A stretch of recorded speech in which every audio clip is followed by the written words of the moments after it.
हे ज्ञेय सब संसार पर निज रूप उसमें मूल है। उसको अगर जाना नहीं सब जानकारी धूल है। हूँ आत्मा गुण ज्ञान वाला, हूँ अजर में हूँ अमर। इंद्रिय अगोचर रूप हूँ यह जानते वे धन्य नर। इंद्रिय अगोचर रूप हूँ यह जानते वे धन्य नर। श्रद्धालु, जिज्ञासु श्रोताओं, उपासक दशांग सूत्र के माध्यम से श्रावक के 12 व्रत का प्रारंभ हम कर रहे हैं और इस 12 व्रत की श्रृंखला में सबसे पहले व्रत का जीवन में महत्व क्या होता है, इस बात की चर्चा आपने सुनी। व्रत जीवन में आवश्यक क्यों होते हैं, क्यों जरूरी होते हैं जीवन में व्रत को लेना, बिना व्रत के क्या हो जाता है, इस बात की चर्चा हम आज करेंगे। आप जानते हैं और कई बार आपने सुना है कि पाप का फल जो है वो दुख रूप होता है और पुण्य का फल सुख रूप होता है। हर कोई व्यक्ति सुख को चाहता है। इंसान की बात तो क्या, अगर एक नाली का कीड़ा भी है तो वो भी सुख की तलाश करेगा, उसे भी सुख चाहिए। कोई भी प्राणी दुखी होना नहीं चाहता, किसी भी रूप में दुख को भोगना, दुख को पाना वो पसंद नहीं करता। अगर कोई दुख उसके सामने आता भी है तो वो उसे दूर करने की चेष्टा करता है, प्रयास करता है, पुरुषार्थ करता है। आप अगर अपने दिनचर्या में देखें, अगर एक दिन का भी आप अवलोकन करें तो आपको पता चलेगा कि सुबह उठने के साथ से लेकर के तो रात को सोने तक जो भी प्रयास होता है वो सुख पाने का प्रयास होता है। आप कमाई करते हैं खाने पीने के लिए, सुख सुविधाओं के लिए, भोजन करते हैं भूख के दुख से छुटकारा पाने के लिए, पानी पीते हैं प्यास के दुख से दूर हटने के लिए। अब ये बात अलग है कि ये जो प्रयास है ये तत्कालीन सुख को देता है, लेकिन ये जो सुख मिलता है ये स्थायी नहीं होता। परमात्मा प्रभु महावीर हमें उस स्थायी परमानेंट सुख को पाने का उपाय बताते हैं और वो कहते हैं कि पहले ये समझें कि दुख का कारण क्या है। तो दुख का कारण है पाप। और वो पाप होता कैसे है, आता कहां से है वो पाप? तो प्रभु ने बताया कि जो पाप के कारण हैं उसमें एक कारण है अव्रती होना, यानी जीवन में किसी भी प्रकार के कोई व्रतों को धारण नहीं करना, मर्यादा में नहीं रहना, संयम और नियम को नहीं समझना। तो ऐसा जो जीवन होता है वो निरंतर पाप के प्रवाह को अपनी तरफ मोड़ लेता है, यानी कि उसके जीवन में पाप चाहे अनचाहे प्रवेश कर लेते हैं। अब आप विचार करें कि एक इस मनुष्य जीवन को छोड़ दो तो बाकी इतने सारे जो जन्म किए हैं, जो जन्म मृत्यु के दुख को भोगा है, तो उसमें ज्यादातर समय बिना नियम संयम मर्यादा के बिताया है। अवीरति का पाप हर जन्म में लगता रहा और इस अवीरति के कारण से समझ ही नहीं आया कि कितने सारे पाप के बोझ को अपन ने बढ़ा लिया, कैसे हमने अपने कार्मण शरीर को और ज्यादा बलवान कर दिया और फिर हम परेशान होते रहे कि हमारे जीवन से दुख खत्म नहीं होते और इसका दोष हम दूसरों को दे देते हैं, ब्लेम दूसरों को दे देते हैं, दूसरे पर ब्लेम कर देते हैं कि इस व्यक्ति ने मुझे परेशान किया, इसने मुझे दुखी किया। कोई कहता है मैं अपने पिता से परेशान हूं, कोई कहता है मैं अपनी पत्नी से बड़ा दुखी हूं, कोई कहता है मेरा पड़ोसी अच्छा नहीं, तो कोई कहता है मित्र ने मुझे धोखा दे दिया। यानी कि दुख का जो मूल कारण है, जो व्यक्ति स्वयं है, उसे तो वो समझता नहीं, स्वीकार नहीं करता और अपने दुख की जिम्मेदारी दूसरों के गले में डाल देता है और फिर द्वेष की आग में जलता ही रहता है। ज्ञानीजन कहते हैं कि अवीरति यानी व्रतों को ग्रहण नहीं करना, ये बहुत बड़ा पाप है, ये पाप का दरवाजा है। निरंतर इस दरवाजे से पाप आता ही रहता है। सिर्फ जैन दर्शन में नहीं, बल्कि वैदिक परंपरा में, वैदिक संस्कृति के अंदर भी व्रतों को महत्व दिया है। बहुत सारी ऐसी चीजें जैसे मोहनजोदड़ो, हड़प्पा से जो अवशेष प्राप्त हुए थे, उससे ये प्रमाणित हो गया कि यहाँ पर श्रमण संस्कृति एक समय था कि जब पूर्ण रूप से विकसित थी।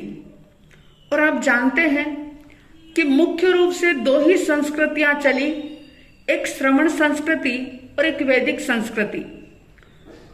तो श्रमण संस्कृति भी पूर्ण रूप से बहुत विस्तृत थी, विकसित थी, फैली हुई थी। अगर आप 4 वेदों में अथर्व वेद को उठा करके देखें तो उसमें भी एक व्रात्य कांड आता है। उस व्रात्य कांड से भी ये पता चलता है कि उसमें भी व्यक्ति को व्रती बनने का संदेश दिया, व्रत के माध्यम से अपने जीवन को संयमित और मर्यादित बनाने की बात कही, क्योंकि व्रात्य का अर्थ ही होता है संयम, व्रत। अगर हम अपने जीवन का परिमार्जन करना चाहते हैं, शुद्धि करना चाहते हैं अपने भीतर की, तो उसके लिए व्रत स्वीकार करना बहुत ही जरूरी होता है। और आज की जो ये उपभोक्तावादी संस्कृति जो है, जिस युग में आप जी रहे हैं, इस युग की सारी समस्याओं को समाधान देने की ताकत व्रत चेतना के जागरण से संभव है। अगर एक बार व्रत चेतना का जागरण हो जाए, व्यक्ति जाग जाए कि संयम और मर्यादा बहुत जरूरी है, तो बहुत सारी समस्याओं को, फिर वह समस्याएं चाहे व्यक्तिगत हो, पारिवारिक हो या युगीन समस्या हो, सब पर अंकुश लगाया जा सकता है, समाधान दिया जा सकता है। परमात्मा महावीर स्वामी जी ने कहा था कि ये शरीर जो है वो एक प्रकार की नौका है, नाव है, और ये संसार जो एक समंदर है, और इस संसार समंदर से पार होने के लिए इस शरीर रूपी नौका का सहारा लेना जरूरी है। और जैसे गाड़ी को चलाने के साथ ब्रेक की भी आवश्यकता होती है, बिना ब्रेक की गाड़ी में बैठना कोई पसंद नहीं करता, ठीक इसी तरह से ये व्रत नियम संयम जो है, ये भी हमारी शरीर रूपी गाड़ी के अंदर ब्रेक का काम करते हैं। और इन व्रतों से पाप का द्वार तो रुकता ही है, लेकिन इसके साथ साथ एक स्वस्थ परिवार की रचना होती है। परिवार अगर स्वस्थ है तो एक स्वस्थ समाज भी बनाया जा सकता है, बन सकता है, लेकिन संयम और मर्यादा के साथ ही। और समाज व्यक्ति तभी स्वस्थ बन सकता है जब उसकी चर्या जो है, उसकी एक्टिविटीज जो है, वो अहिंसा प्रधान हो। अगर अहिंसा के, सत्य के, अचौर्य के महत्व को उसने नहीं जाना और उसे जीवन में जीने का प्रयास नहीं किया, तो निरंतर वह समस्याओं से घिरा रहेगा। और इस शरीर को पाने के बावजूद भी संसार सागर से अपनी नौका को वो तिरा नहीं पाएगा। आत्मा उसकी 84 लाख जीवा योनि के अंदर परिभ्रमण करती ही रहेगी। कई लोग कहते हैं कि हम हिंसा नहीं करते, हम झूठ भी नहीं बोलते, तो फिर नियम लेने की क्या आवश्यकता है?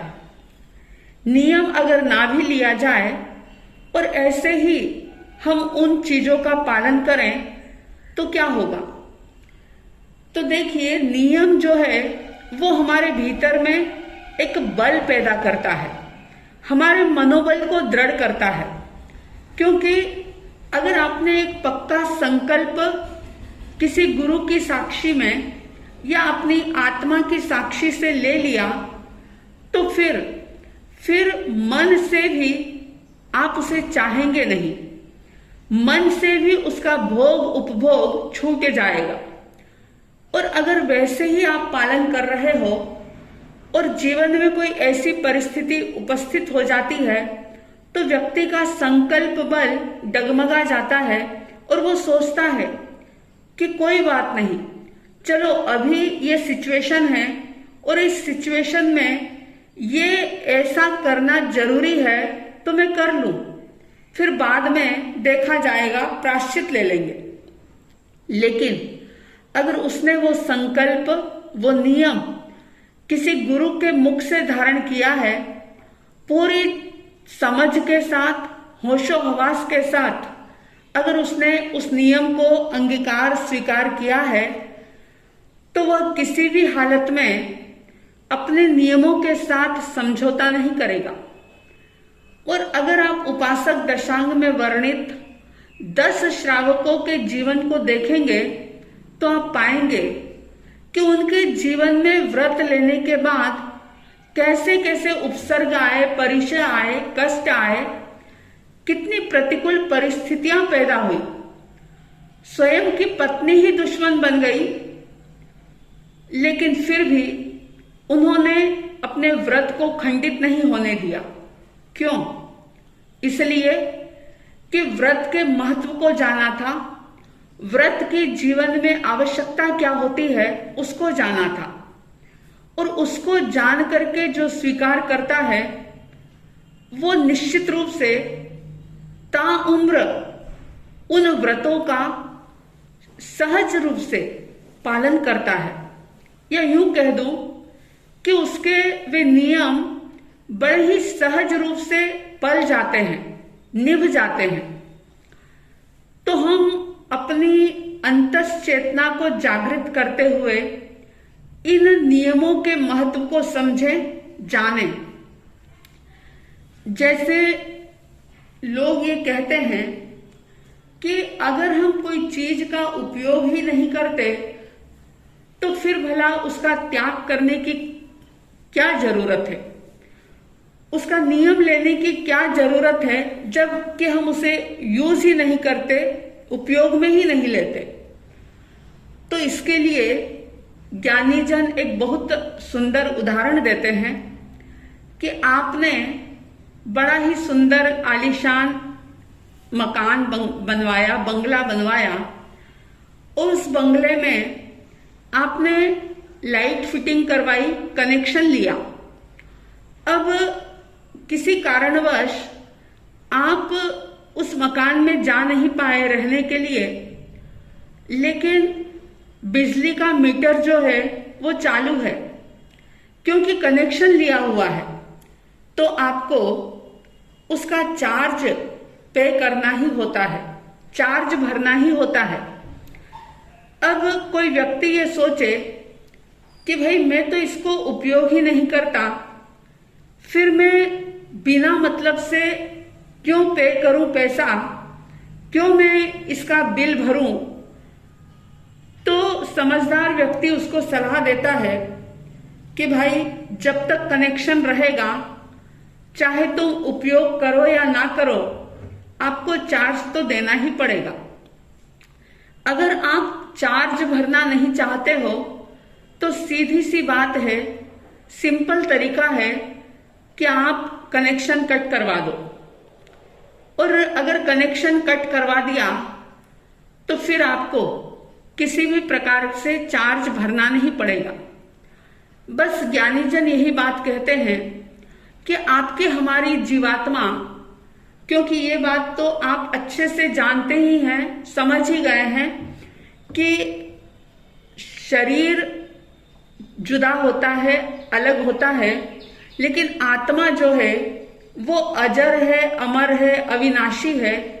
आत्मा का कभी भी नाश नहीं होता, चाहे नरक में जाए, चाहे देवलोक में चली जाए, निगोद में चली जाए, चाहे पृथ्वीकाय में चली जाए, एकेंद्रीय बने या पंचेंद्रीय बने, कोई मायने नहीं रखता।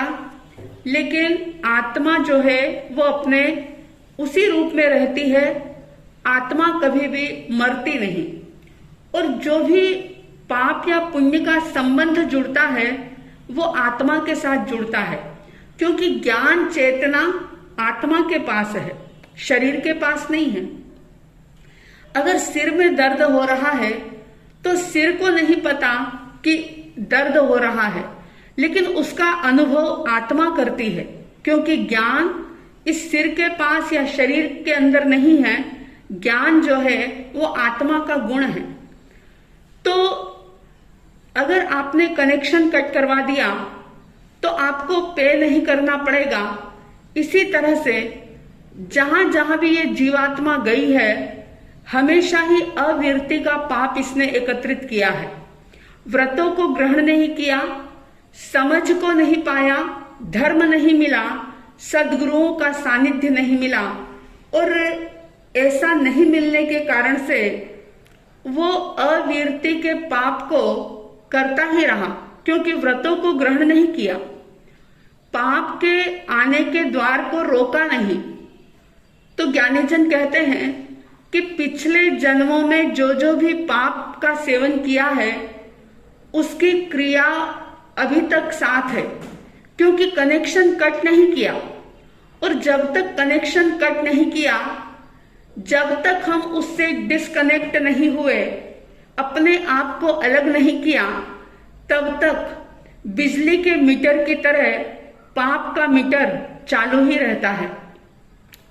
अब ये जो जीवन मिला है, परमात्मा की वाणी हमें मिली है, सतगुरुओं का सानिध्य मिला है, आर्य क्षेत्र मिला है, सोचने समझने की बुद्धि भी मिली है, तो उस बुद्धि का आत्म कल्याण में थोड़ा सा उपयोग करते हुए अगर हम व्रतों को ग्रहण करके एक तरह से पाप के कनेक्शन को कट कर देते हैं, तो हमारा जो पाप है वो कहते हैं ऐसा कहते हैं कि समंदर जितना पाप एक लोटे जितना रह जाता है। अब अगर हम सुख को चाहते हैं, दुखों को हम पसंद नहीं करते, तो उसका उपाय भी उसी तरीके से करना पड़ेगा। अगर प्यास लगी है और कोई व्यक्ति पानी ना पिए और धूप में जाकर के खड़ा रहे और गरम गरम चाय या कॉफी पीता रहे तो उसकी प्यास नहीं बुझ सकती। यानी कि प्यास अगर लगी है तो पानी पीना पड़ेगा। पैसे की आवश्यकता अगर है तो आपको पैसे कमाने के उपाय को ढूंढना पड़ेगा कि कौन से तरीके से मैं व्यापार को अच्छा कर सकता हूं, पैसा कमा सकता हूं। यानी कि जो पाना है उसके अकॉर्डिंग आपको पुरुषार्थ भी करना पड़ेगा। तो ठीक इसी प्रकार से अगर दुखों से छुटकारा पाना है तो पाप के आने के द्वार को रोकना पड़ेगा, और पाप के आने के द्वार को रोकने के लिए संकल्प करना पड़ेगा, व्रतों को स्वीकार करना पड़ेगा। क्योंकि व्रत जो है ये हमारे जीवन का रक्षा मंत्री है। आप जानते हैं कि पुराने जमाने में जब लाइट नहीं होती थी, और आज भी कई गांव, छोटे छोटे गांव ऐसे होंगे कि जिसमें लाइट नहीं होती, तो लोग जो है अंधेरा दूर करने के लिए चिमनी जलाते हैं, लालटेन जलाते हैं। अब जो चिमनी या लालटेन, उसके ऊपर अगर कांच का कवर नहीं है तो वो बुझ जाएगा। दीपक जो है वो जल्दी से बुझ जाएगा, लेकिन फानूस बुझेगा नहीं। क्यों? क्योंकि उसके ऊपर कांच का कवर लगा हुआ है। तो ज्ञानी कहते हैं कि व्रत के प्रति, नियम के प्रति अगर आपके जीवन में निष्ठा हो तो ये नियम आपके पतन की संभावनाओं को पूरी तरह से खत्म कर देते हैं। या यूं समझ लें कि दुख रूपी दुश्मन हमारे आंगन में आए ही नहीं, ऐसी व्यवस्था करने का नाम है व्रत। हर कोई व्यक्ति चाहेगा कि हम ऐसी व्यवस्था करें कि हमारे जीवन में दुख दस्तक ही ना दे, हमें दुख के उपाय ना करने पड़े, दुख से पीछा छुटाने के लिए हमें भागना ना पड़े। ऐसा कोई उपाय, और वो उपाय है व्रतों को स्वीकार करना। जैसे वीणा जो होती है वो, उसमें से मधुर ध्वनि तभी निकल सकती है जब वो वीणा तार के बंधन को स्वीकार करती है। नदी की कीमत भी उसके तट से होती है, उसी तरह से मनुष्य की कीमत भी व्रत और नियमों से होती है। आपने सुना है, एक साहित्यकार ने बड़ी ही अच्छी बात लिखी थी कि झाड़ू जो थी, झाड़ू जिससे कचरा निकाला जाता है, एक दिन झाड़ू अपने बंधन से ऊब गई और सोचने लगी, क्योंकि झाड़ू बंधी हुई होती है ना, तो वो सोचती है कि ये बंधन तो कारागृह है, जेल की तरह है, इस बंधन से मैं मुक्त हो जाऊं। और फिर वो मुक्त होने के लिए, बंधन से छूटने के लिए छटपटाने लगती है। तो जो उस घर का मालिक था ना, उसने उस छटपटाती हुई झाड़ू को देखा और उससे ये कहा कि तू बंधन से मुक्त होना तो चाहती है, पर याद रखना कि बंधन से मुक्त होते ही तेरी जो गरिमा है, तेरी जो महिमा है, तेरा जो उपयोग है वो खत्म हो जाएगा। बंधन में बंध करके तू कचरे को साफ करती है, लेकिन बंधन से मुक्त होते ही तू खुद कचरा बन जाएगी। बोल, तुझे क्या करना है? कचरा साफ करने वाली बनना है या कि खुद कचरा बन जाना है? बड़ी ही प्रेरणादायी ये बात कि हम क्या चाहते हैं जीवन में। हर कोई व्यक्ति बंधन से मुक्त होना चाहता है कि मुझे बंधन नहीं चाहिए, मैं स्वतंत्र जीवन जीना चाहता हूं। लेकिन ज्ञानी कहते हैं कि व्रत जो है ये बंधन नहीं है, ये तो आपके जीवन को व्यवस्थित करते हैं। ये आपके जन्मों जन्म के बंधन को दूर करते हैं। और व्रतधारी जो श्रावक होते हैं वे ही परमात्मा के तीर्थ में गिने जाते हैं। आपको पता है कि एक तो होता है भगवान का अनुयायी। अनुयायी का मतलब होता है उनके पीछे चलने वाला, और दूसरा होता है श्रावक जो परमात्मा के द्वारा बताए हुए व्रतों को धारण करता है। तो जो शास्त्रों में गिनती आती है, अनुयायियों की कोई संख्या नहीं है कि कितने अनुयायी थे भगवान के, लेकिन श्रावकों की संख्या है। पता है आपको कि श्रावक कितने थे? शास्त्रों में बताया कि भगवान के 1,59,000 श्रावक थे और 3,18,000 श्राविकाएं थी, लेकिन अनुयायियों की संख्या का कहीं पर भी कोई लेखा जोखा नहीं मिलता। तो कुल मिलाकर के कहने का अभिप्राय यह है कि व्रत को ग्रहण करने से कतराए नहीं, घबराए नहीं, समझने की कोशिश करें। जैसा कि मैंने पिछले प्रवचन में भी बताया था कि व्रत लेने से आपकी दैनिक चर्या में कोई फर्क नहीं पड़ेगा। आगे हम इसकी बात करेंगे कि व्रत भी कैसे होते हैं। जैसे आप अहिंसा को अगर स्वीकार करते हैं तो अहिंसा कैसी होती है, कैसे आप नियम लेते हैं और किस प्रकार से अपने घर गृहस्थी के काम करते हुए, व्यापार धंधा करते हुए, समाज का संचालन करते हुए भी आप इन व्रतों को कितने अच्छे तरीके से निर्भर होकर के निभा सकते हैं। क्योंकि ज्ञानियों ने कहा कि यह व्रत लक्ष्मण रेखा के समान है। जैसे घर के दरवाजे आप लोग सोने से पहले चेक करते हो, बंद करते हो। क्यों? क्योंकि कोई चोर ना आ जाए, कोई लुटेरा ना आ जाए, कोई उचक्का ना आ जाए। इसी तरह से पाप के आने से पहले ही पचकान ले लेना, प्रत्याख्यान कर लेना, अवीरति के पाप को रोक देना, ये व्रत करवाता है। तो व्रत के महत्व को समझ करके, व्रत की आवश्यकताओं को समझ करके अपने जीवन को सार्थक करने के लिए जरूर व्रत को समझें, व्रत को ग्रहण करने का संकल्प करें और इस बात पर विश्वास करें, क्योंकि ये परमात्मा की बात है, प्रभु महावीर की बात है, अनंत तीर्थंकरों की ये वाणी है। और उन्होंने कहा था कि चाहे जैसी समस्या हो, मानव समाज में फैली हुई हिंसा, पर्यावरण, व्यक्तिगत जो स्वामित्व और संग्रह की जो भी समस्याएं हैं, उन सब का समाधान इन व्रतों के अंदर छुपा हुआ है।